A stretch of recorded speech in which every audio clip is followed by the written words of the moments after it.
What you're about to watch is a man walk into his own sentencing hearing after already being convicted by a jury and spend the first several minutes saying the exact same 4 words on repeat. I'm here on special appearance. That's it. That's his entire legal strategy. And I need you to understand, someone taught him this. Someone told him it would work. Watch what it actually does. Can you hear me okay? I can now. Okay. Great. This is the date and time set for a sentencing hearing in this case. Mr. Kuhn, you're appearing without a lawyer today, is that correct? Yes. You understand that you do have the right to have an attorney? You're on special appearance, so You understand that you have the right to have an attorney? I'm here on special appearance, sir. I know, I'm asking you a question. And I'm here on special appearance. Do you understand that you have the right to have an attorney? I'm here on special appearance. That's not my question. Are you going to answer my question? I'm here on special appearance, sir. I understand I made a mistake, and I'm ready to, try to solve this problem. Are you going to answer my question? I'm here on special appearance. I'm just that's all I can say. So you're not going to answer my question? I'm here on special appearance, sir. Okay.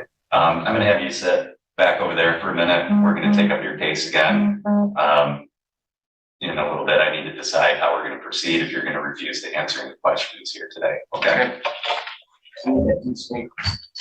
So what does special appearance actually mean? In legitimate legal practice, it's a narrow procedural tool. A lawyer enters a special appearance to contest jurisdiction without submitting to the court's authority on the merits. But in sovereign citizen circles, it gets twisted into something else entirely. The idea that by saying those words, you can somehow opt out of proceedings, refuse to be bound by the court, avoid consenting to anything. Courts see this constantly, and it never, ever works the way they think it will. Nope, you're not handing anything to anybody. You're going to go sit right over there. Okay, officer. Okay.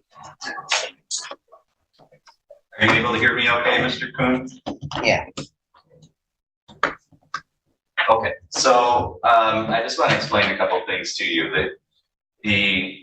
I have an obligation to ask you certain questions to make sure that you understand what's happening with your case. And that's why I'm asking you whether you understand that you have the right to have an attorney and that you would have the right to have one appointed if you couldn't afford one. I'm just trying to make sure that you understand your rights, and it's my job to explain those rights to you.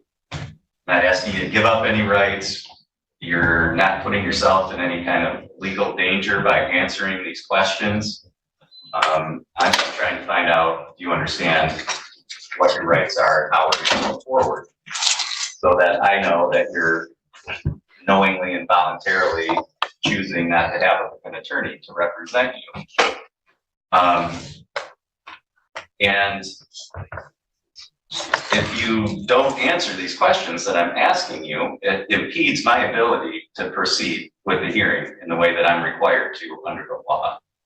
Here's what I want you to notice about this judge. He doesn't roll his eyes. He doesn't get sarcastic. He pulls back, slows down, and explains, genuinely, carefully, why he's asking these questions. He's not trying to trap this man. He's trying to protect him from himself. And the man he's trying to protect responds with, "I don't know how to answer that." That moment broke my heart a little, because that's not defiance anymore. That's someone realizing, maybe for the first time, that what he was taught doesn't have answers for this.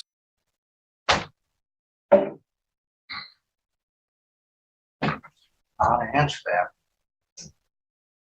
All I know is I was told, when I've read and stuff, that I'm here in special appearance.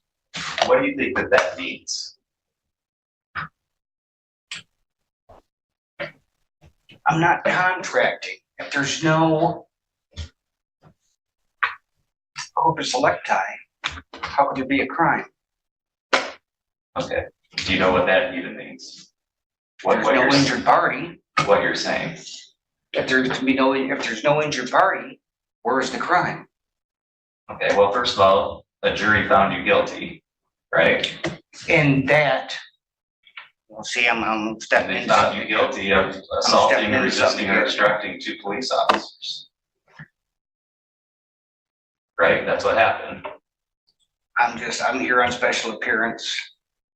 If there's no injured party, where is the crime? That's corpus delicti theory, another sovereign citizen stable. The idea that without a specific victim, no crime exists. It sounds almost logical until you remember he was convicted of assaulting police officers, 2 of them, by a jury. The verdict already happened. These arguments had their moment and lost. Bringing them to a sentencing hearing is like showing up to collect your paycheck and arguing the company doesn't legally exist.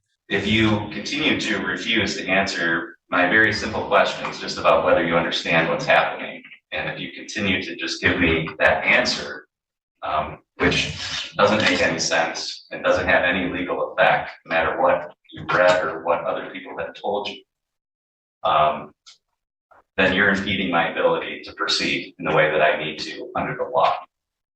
And if you continue to do that, my only option is to impose a sanction on you until you do answer my questions.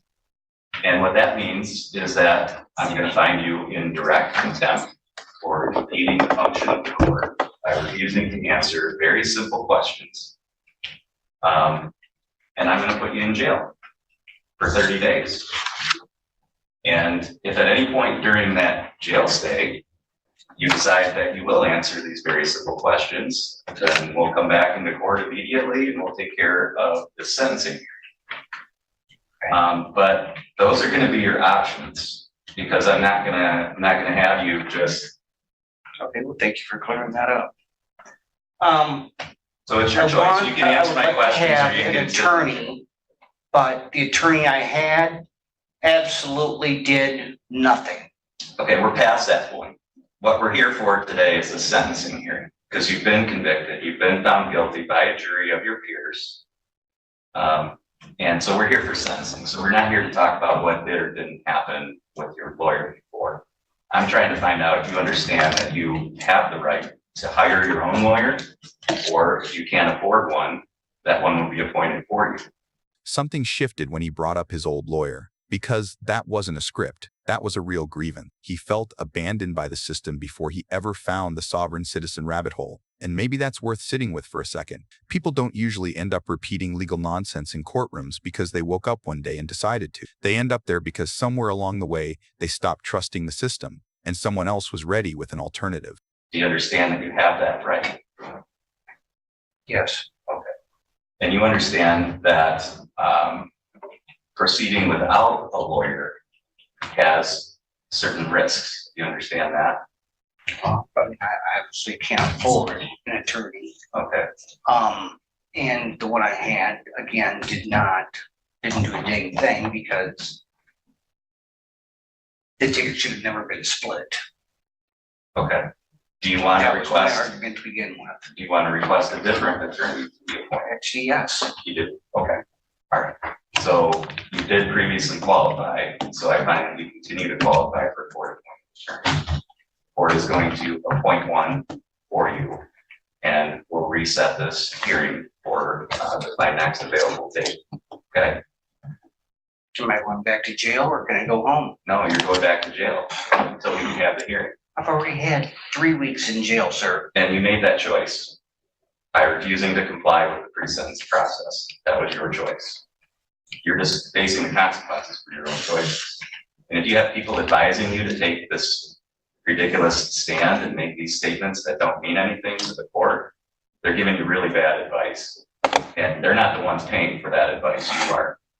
And I think you need to start listening to a lawyer who actually knows something about the law and not what you read on the internet or what people tell you because they don't know. And you're taking their advice and you're paying the consequence for their bad advice. They're out doing what they want to do. You're the one who's in here in jail. So I would suggest that you start listening to a real lawyer and not what you read on the internet or what people are telling you who really don't know what they're talking about. So that's the way we're going to proceed. We'll appoint an attorney to represent you at the next hearing. And when will your that bond be? is going to continue to be revoked until that time. What's that? And when will that be? As soon as I can get it on the schedule, probably about 2 weeks. So, any No, I'll let Mr. Thompson know that he was a side counsel so we can get somebody in there quickly. that's all for this hearing today.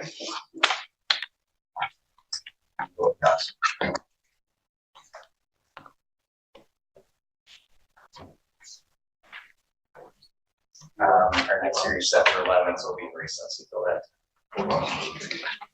They're out doing what they want to do. You're the one sitting in jail. That's not a judge being cruel. That's a judge being honest in a way that almost nobody in that man's life has been. 3 weeks already served. More time ahead. A sentencing still waiting. All of it. Every single day is the direct cost of advice given by people who will never spend a single hour of their own lives behind bars for it. Whatever happens next, I hope he heard that part.